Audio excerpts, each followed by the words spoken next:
Lo que parece palpable en la calle está sustentado por las estadísticas. El Observatorio de la Deuda Social de la UCA mostró que de 2021 a 2022 se agravó el panorama en cuanto a las condiciones macroeconómicas, particularmente por la alta inflación. La mínima, ¿Cuánto es eso? 36.000 pesos. De los 30 días que tiene el mes, ¿con esa jubilación a qué día llega? Y trato de dividirlo por 30. ¿Hay cosas de las que se empezó a privar? Y sí, Por ejemplo, ¿de qué? antes íbamos con mi amiga a tomar café y es imposible porque un café vale 300 pesos. Nosotros hemos emprendido desde hace unos meses un trabajo que tiende precisamente a garantizar que esos sectores más vulnerables sigan teniendo los ingresos que necesitan. Empezamos con la tarjeta alimentar cuando dimos el aumento aquel del 40%. Del mismo modo que desde el ANSES salió ese bono para los sectores indigentes, que también definitivamente eran sectores que lo estaban necesitando, y el PAMI, que también se ocupó de los sectores que lo estaban necesitando. ¿Cuánto pensás que deberías ganar para llegar con dignidad? Y con dignidad, hoy un jubilado y arriba de 80.000 pesos. Para decir, bueno, porque los remedios. Por eso las firmas de convenios buscan en este caso el refuerzo alimentario de 3.000 millones de pesos para la región del AMBA, la región más densamente poblada de la República Argentina y fundamentalmente con el compromiso de que los y las intendentas son justamente quienes tienen que dar esa respuesta en materia de alimentación. Es más, vos decís, yo hace años atrás iba una vez por lo menos al mes a cenar afuera. Ahora no lo hago. Cualquier ciudadano, cualquier persona normal tiene derecho a vestirse bien, a salir una vez, aunque sea ir al cine o ir a comer afuera. Me acompaña Martina Yerbe del Movimiento de Liberación Nacional. ¿Qué tal, Martín? ¿Cómo estás? Bien, gracias por compartir este momento. Bueno, a veces uno se pregunta, ¿no? ¿Por dónde arrancamos? ¿Cómo hacemos? Está claro que mientras nosotros sigamos con una economía que depende de la soja y demás, nada va a cambiar. ¿Cómo hacemos para avanzar con el proceso de industrialización que creo que a la larga todos estamos de acuerdo que es lo que hay que hacer? Pero ¿por dónde empezamos? Bien, la producción agrícola en el país, ya sea soja, trigo, maíz o girasol, es una línea internacional que nosotros tenemos que no hay que abandonar, porque producimos alimentos para casi por encima de 600 millones de seres humanos en el mundo. Sí. Y es una línea internacional de producción que tenemos que hacer la transformación del modelo tecnológico actual de siembra directa, porque no es conveniente rociar con 500 millones de litros de glifosato el territorio nacional, porque a través de las acequias, de los humedales, de las aguadas, de los meandros, todo eso va contaminando las natpas y fluyendo hacia el río Paraná, como se ha demostrado en la última bajante, los altos niveles de contaminación de agroquímicos y metales pesados. Recordemos que el glifosato es un cancerígeno importante. Sí, y además se destruye toda la vida anfibia, además de poner en peligro a los seres humanos, destruye la vida anfibia como son los sapos, las ranas y otros que son los naturales controles biológicos. En el orden del equilibrio de la naturaleza como sagrada obra de Dios. Por eso hay otras técnicas en el país que se están desarrollando en este momento de una agricultura que sí permite estar cerca de esos volúmenes de producción con un menor costo, porque no es dependiente del paquete tecnológico. Menor costo estás hablando en términos de salud. Menor costo en términos de salud, pero menor costo en términos de producción.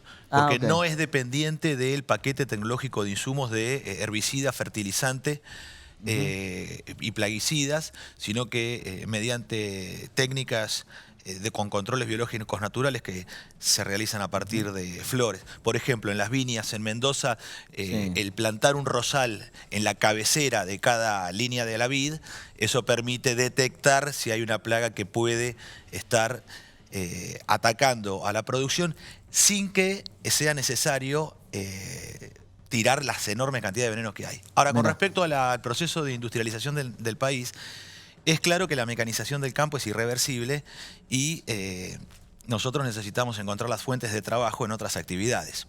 Entonces, sin contraponer la producción agrícola del país, que es una línea internacional que le permite al país facturar 70.000 millones de dólares en el comercio exterior. Ahora, el problema no lo tenemos en los 70.000 millones de dólares que nosotros vendemos al extranjero.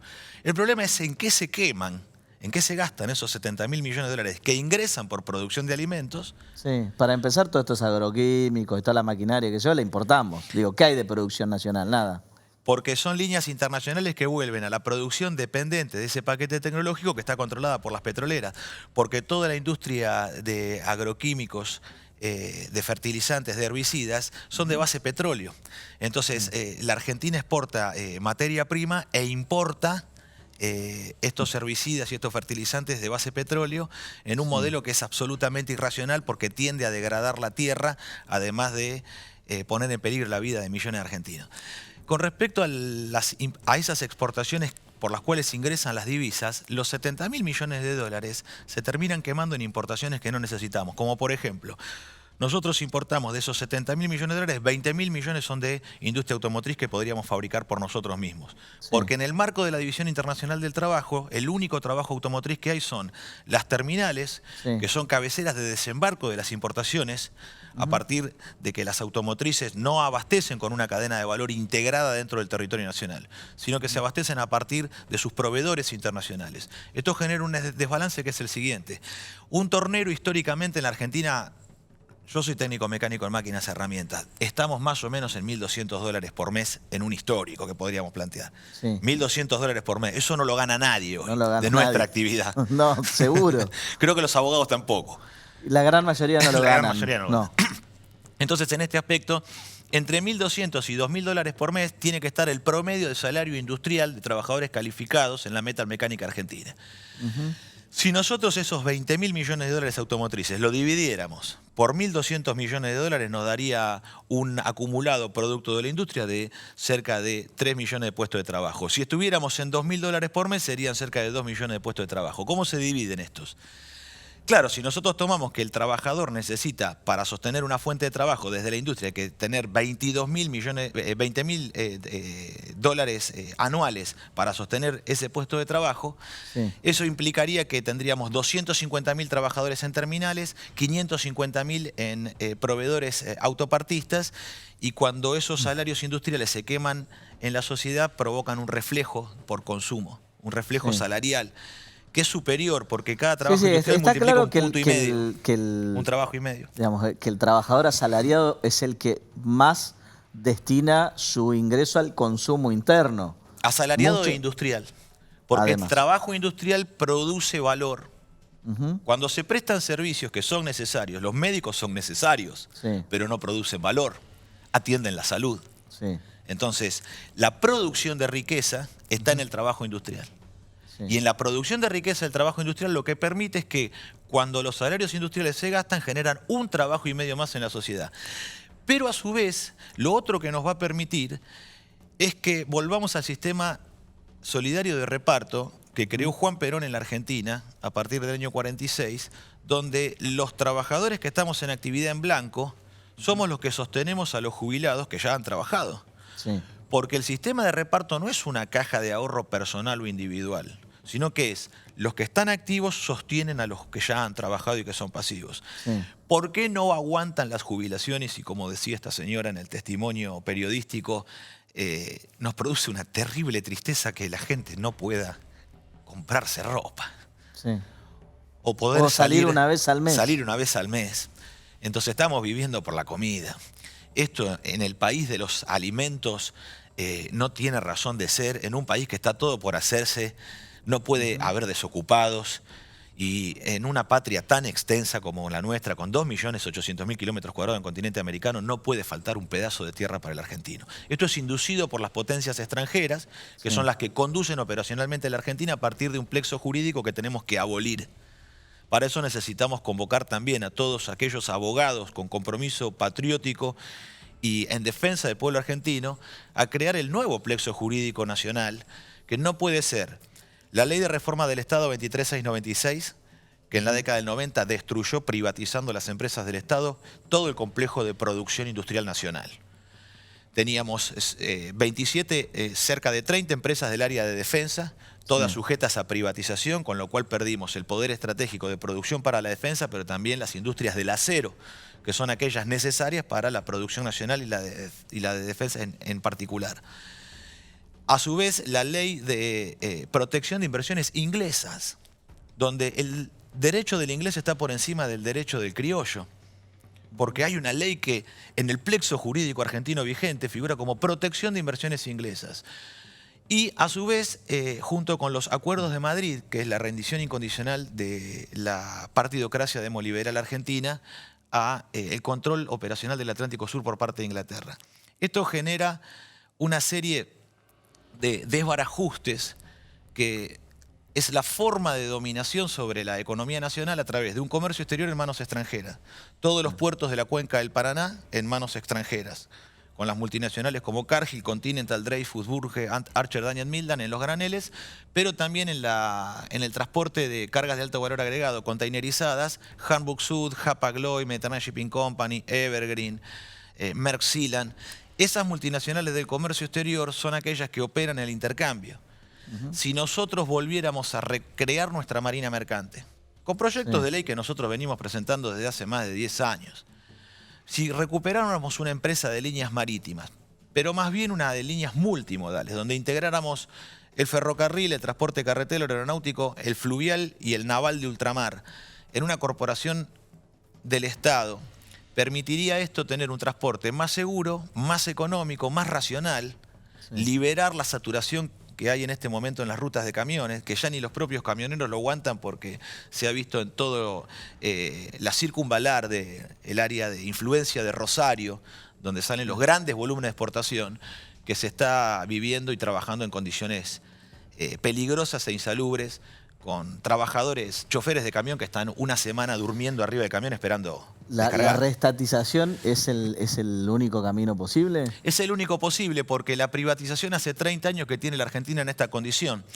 Y esto fue sostenido con un dique de contención a partir del año 94, cuando entran los planes sociales del Banco Mundial a través de Duhalde, en la provincia de Buenos Aires. Porque el proceso de privatizaciones iba a dejar no solamente desocupados a los trabajadores de las empresas del Estado, 100.000 ferroviarios en la calle, los trabajadores de Entel, los trabajadores de Agua y Energía, la Dirección General de Fabricaciones Militares, SOMIS, Altos Hornos Apla. Esa destrucción nacional no tiene solamente que ver con el desempleo de aquellos que trabajaban solo en las empresas del Estado, sino las cadenas de valor de la pequeña y mediana empresa argentina, que era proveedora de YPF, proveedora de aerolíneas, proveedora de Astillero Río Santiago, proveedoras de Tandanor, proveedoras de la Dirección General de Fábricas Militares. Porque cuando esto queda en manos de las multinacionales que se quedan con las empresas del Estado se abastecen a través del extranjero. Entonces rompen la cadena de integración nacional de valor agregado. Y ya hemos demostrado en Argentina, ejemplo claro es la Comisión Nacional de Energía Atómica, que mediante el Estado empresario nosotros podemos desarrollar los trabajadores y profesionales de mayor nivel de calificación nacional e internacional, porque nada tenemos que envidiarle ni a Francia, ni a Estados Unidos, ni a Japón, ni a Inglaterra en lo que tiene que ver con energía nuclear. Pero a su vez se ha desarrollado una cadena de valor pyme, de pequeña y mediana empresa, que aunque no tengan una gran masa obrera implicada o unos grandes volúmenes de facturación, no son jugadores internacionales en los términos del capital que disponen, pero sí juegan internacionalmente en la calidad que conlleva ese valor agregado para ser proveedor de lo que significa una central nuclear fabricada en la Argentina por los mismos argentinos. Sí, me interesa hacer hincapié en esto que decías de que los planes en realidad son, digamos, orquestados desde afuera por multinacionales. Sí, por supuesto, porque este plexo jurídico es el reflejo del poder real. Todos sabemos perfectamente que la ley es el punto de equilibrio después de una guerra. Entonces, la guerra del 82, de Malvinas 82, donde los argentinos recuperamos nuestras islas, la entrega del conflicto por parte de la conducción, tal cual el informe Rattenbach lo ha determinado, ha tenido, luego del 82, la rendición incondicional de la partidocracia demoliberal, de los políticos profesionales que han aceptado el régimen de los acuerdos de Madrid, por la cual Argentina, cuando se moviliza del paralelo 40 en Río Negro hacia el sur, tiene que avisar con más de 30 días de anticipación a la corona británica. Toda la navegación de ultramar ha sido entregada en la década del 90 con la destrucción de Elma, en el gobierno del 90 de Carlos Saúl y Santos Casale, donde se destruyó la empresa de navegación argentina, que era enormemente próspera, que generaba divisas para el país, pero además nos permitía algo, que esto es importante tanto para la producción industrial argentina como para la producción agrícola. Porque nosotros tenemos que unir el campo y la industria. No podemos vivir en el enfrentamiento donde si la producción agrícola fuera enemiga de la producción industrial. No, el orden que enemista es el orden internacional que domina el comercio exterior, porque deprime los precios de intercambio en la producción agrícola, pero levanta los precios industriales que son de importación. En ese deterioro, lo que hay que medir no solamente son los dólares, porque algunos que han gobernado el país se jactan de tener superávit gemelo, fiscal y de la balanza comercial en el exterior. Pero si nosotros miramos en puestos de trabajo, la producción agrícola requiere de muy poca cantidad de gente a partir de su mecanización con respecto a la producción de valor agregado. Por ejemplo, nosotros además de la producción automotriz, las importaciones electrónicas están alrededor de los 10.000 millones de dólares y esto significaría no menos de 1 millón de puestos de trabajo entre terminales, proveedores y el reflejo que se produce. Ahora, cuando nosotros tenemos una industria de ensamble como la de Tierra del Fuego, lo que ocurre es que tenemos los puestos de trabajo de la terminal. Y el consumo se refleja sobre el puesto de trabajo de la terminal. Pero el grueso, que son los proveedores pymes, son trabajadores extranjeros. Entonces el reflejo se produce en los países de origen. Claro. Entonces la clave de alcanzar en un gobierno de 4 años el pleno empleo, que es lo que nosotros vamos a hacer en la Argentina, si Dios así lo quiere y el pueblo nos acompaña, Vox Populi, Vox Dei, nosotros vamos a lanzar un proceso de sustitución de importaciones nacionalizando el comercio exterior con una marina mercante que permita defender el precio de la cosecha para no estar a los vaivenes de la pizarra de Chicago que a veces sube y a veces baja. En este sentido, la marina mercante es el vector físico que realiza el intercambio del comercio exterior, porque aquellas naciones que tienen el poder de transportar son aquellas que tienen el poder de comerciar. Sí, claro. Podríamos bajar las retenciones, que están en 30 y pico de puntos. Podríamos bajar las retenciones, muy feliz al campo. Pero por supuesto que sí, nosotros lo vamos a hacer. Pero para bajar las retenciones necesitamos el compromiso nacional de todos los argentinos, de la industria y del campo, para recuperar la marina mercante nacional. Porque con la marina mercante nosotros nos apropiaríamos de la renta comercial que hoy no vemos. Los productores están recibiendo en cualquier región del país donde uno se haga presente y converse con la producción agrícola. Estuvimos recientemente en Rafael, en la cuenca lechera argentina, que gana premios internacionales con jurados de Estados Unidos, de Australia, otros países que también tienen cuencas lecheras muy importantes. Y los productores dicen, nosotros estamos recibiendo el 40% del valor de pizarra. El otro 30%, del 60% restante, el otro 30% es el gravamen del Estado por derechos de exportación. Y el otro 30%, ¿quién es? La multinacional, porque no son obras de caridad, no son ni la Cruz Roja, ni el Ejército de Salvación, ni Cáritas Internacional, que se ocupan de transportar alimentos para el mundo por su enorme bondad. ¿Qué opinión te merecen estos 3 años de gobierno? Increíbles. ¿Sí? Se superan todos los días. ¿Para bien o para mal? Nunca estuvimos tan mal. Y esto pone en peligro a los argentinos, más allá de la circunstancial conducción de gobierno que está llevando a la Argentina al desastre, subordinada completamente a la geopolítica norteamericana e inglesa. Y con aberraciones como argentinos que nosotros ya hemos llegado a un punto de saturación en la cual no merecemos ser avergonzados por el actual presidente de la Nación, diciendo de que la guerra entre Rusia e Inglaterra iba a ser favorable para el país y era una oportunidad. Nosotros somos una nación que no se basa en esos valores de oportunismo. Ese es el contractualismo materialista, utilitarista y ateo del inglés, que tiene como base la concepción de uno de sus teólogos, Hobbes, que determina que el hombre es lobo del hombre. Pero así no es la Argentina, así son los ingleses y estos personajes. La Argentina no concibe así. La Biblia gaucha, el hijo de Martín Fierro, cuando está en la prisión, manifiesta que el hombre es la alegría del hombre. En ese sentido, nosotros lo que tenemos que recordar son los ejemplos de la línea nacional. Porque la línea nacional que nos une a los radicales de Irigoyen y Mosconi y a los peronistas de Perón y Evita, que somos el movimiento nacional y que somos la mayoría política de la Argentina, los radicales de Irigoyen y los peronistas de Perón, lo que hay que recordar son los actos humanistas y cristianos que Eva Perón realizó cuando fue a España con los buques cargados de alimentos argentinos para paliar el hambre de los españoles. Y fue recibida como una reina por el pueblo español por un acto de generosidad en la cual Eva dijo, no, nosotros no queremos cobrar por esto. Bueno, señora, pero ¿qué podemos hacer para compensar tanta generosidad de la Argentina? Solo quisiera dirigirme al pueblo español y decirle al pueblo español que cuentan con el pueblo argentino en una unión eterna que nos une como humanistas y como cristianos. Esas son las condiciones espirituales de nuestro país. No estos saltos de oportunismo de gente torpe que además desconoce los movimientos internacionales y la geopolítica y por la cual, además de avergonzarnos, lo único que hacen es enterrarnos y hundirnos más, porque nadie podía creer que esto iba a ser una oportunidad para la Argentina. Hay que ser verdaderamente desconocedor de la geopolítica. Se han caído las ventas de limones. 1 de cada 5 limones que están en la mesa de las familias de la entera humanidad, 1 de cada 5 limones del mundo vienen de Tucumán.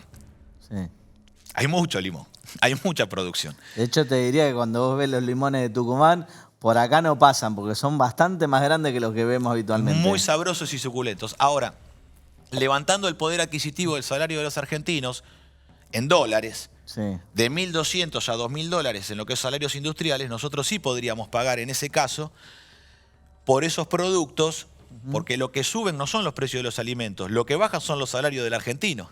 sí. Porque en términos constantes, en dólares, la caída del poder adquisitivo del argentino va en picada, pero los precios se mantienen. Hace 30 años que los alimentos valen lo mismo. Hace 30 años que el kilo de tomate vale $1. Hace 30 años que la cerveza vale $1, como en la década del 90, que se pedía $1 para la birra. Bueno, era $1. Sí. Hace 30 años que la carne argentina está entre 3 y 5 dólares, depende la calidad que compremos. Pero los alimentos se mantienen en precios constantes. Lo que ocurre es que el poder adquisitivo del argentino va a la baja. En este aspecto, la guerra entre Inglaterra, Estados Unidos contra Rusia, que tiene como teatro de operaciones Ucrania, Sí. el teatro de operaciones es Ucrania, en ese aspecto se han caído las ventas de limones y las ventas de peras y manzanas del Alto Valle de Río Negro, que tenían como destino Rusia. Sin una marina mercante nacional, sin una marina mercante del Estado argentino, no vamos a poder defender las posiciones comerciales que tenemos en el mundo, porque ante cualquier soplido, cualquier vaivén, Todo nos afecta. todo nos va a afectar. Ahora, para mantener una línea constante de abastecimiento que le permita a los productores saber que cada año que van a sembrar Sí. van a tener la cosecha vendida, necesitamos que esta marina mercante tenga el control de los puertos a su interior para dominar la maniobra y el acopio. Sí. Y a su vez darle precio sostén, que significa que nosotros le vamos a ir a comprar la cosecha por anticipado, con contratos a plazo. Te traigo un poquito a la actualidad y a la coyuntura. La renuncia de Cristina abre la oportunidad para que otros o nuevos dirigentes se presenten en estas elecciones.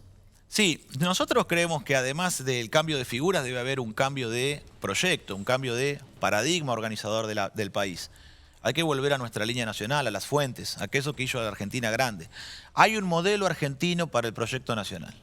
Ese modelo argentino es el testamento que Juan Perón nos deja el 1 de mayo de 1974, donde se establece que hay un modelo argentino, que hay una forma argentina de ser y de hacer en el país. Nosotros esto lo entendimos muy claramente viendo toda la línea nacional, porque Perón, él mismo lo dice en el 74, nosotros desde el justicialismo vamos a hacer nuestro aporte, nuestro trabajo, pero esto no quiere decir que no vamos a escuchar a los otros que también tienen para poner, como los nacionalistas, como la Izquierda Nacional de Abelardo Ramos en su tiempo, como la Unión Cívica Radical de Balbín, que estaba presto, en ese caso, para hacer un gobierno de unidad nacional, al cual se opuso Alfonsín y Angelós, cuando Balbín sí estaba dispuesto a unir a radicales y peronistas, porque ya había hasta una modificación doctrinaria en ese momento cuando Perón dice, bueno, ya no es solo para un peronista, para un argentino no debe haber otra cosa mejor que otro argentino. Entonces eso ya estaba modificándose en ese tiempo. Cuando nosotros vemos como gran catalizador de la historia en ese modelo argentino, vemos que las fábricas militares que nacen con San Martín en el Plumerillo y el Fray Luis Beltrán es el nacimiento de la industria siderúrgica y metalúrgica del país. Y su nacimiento es la producción para la defensa, porque sobre las bases de la defensa nacional se establece la industria argentina. La Ley de Aduanas de Rosas, de 1835, son 10 años de política soberana que defiende la pequeña y mediana empresa argentina, el artesanado nacional, la industria argentina, contra la importación de los telares de Manchester, que no es por querer hacer un gran negocio de venderle ponchos a los criollos. En un país de ¿cuántos? 600.000 habitantes. No era un gran negocio para los talleres de Manchester la Argentina como mercado, sino es una idea geopolítica de dominación para que la Argentina no pueda producir por sí misma y tener autonomía e independencia económica internacional. Por eso la invasión de la flota anglo-francesa, con 90 buques mercantes y 20 de guerra, que si bien el instrumento militar argentino es vencido en obligado, con un enorme derramamiento de sangre, en las angosturas del Quebracho, de ahí no pasan. Y eso fue el primer antecedente, hace 150 años de nacionalización del comercio exterior. El mayor patrimonio de los argentinos común es la YPF de Irigoyen y Mosconi. Por eso convocamos a todos los argentinos, más allá de las banderías, peronistas o radicales, o de izquierda nacional o nacionalistas, de que el modelo argentino que crea Irigoyen y Mosconi es un modelo estatal que es tan exitoso que es el que toman los mexicanos de Pemex, los de ANCAP en Uruguay, Petrobras en Brasil y YPF en Bolivia. Ya para la década entre el 46 y el 55, y hasta la década del 70, hasta el golpe del 76, llegamos a tener 300 empresas del Estado. Somos el único país de todo el continente americano, de México hasta la Antártida, que domina el ciclo completo de la energía nuclear. Fabricamos combustibles, agua pesada, diseñamos centrales y construimos centrales propias. Hoy tenemos el CAREM, que es la última invención de la humanidad en términos nucleares y es de desarrollo de idea, de pensamiento y diseño argentino, que es el reactor del futuro porque es el reactor de tipo modular compacto, que es el futuro de la energía nuclear para el conjunto de la humanidad y el futuro de la descarbonización del planeta. Porque para salir de la dependencia fósil, la energía nuclear puede surtirnos de energía barata, limpia y abundante a todos los seres humanos.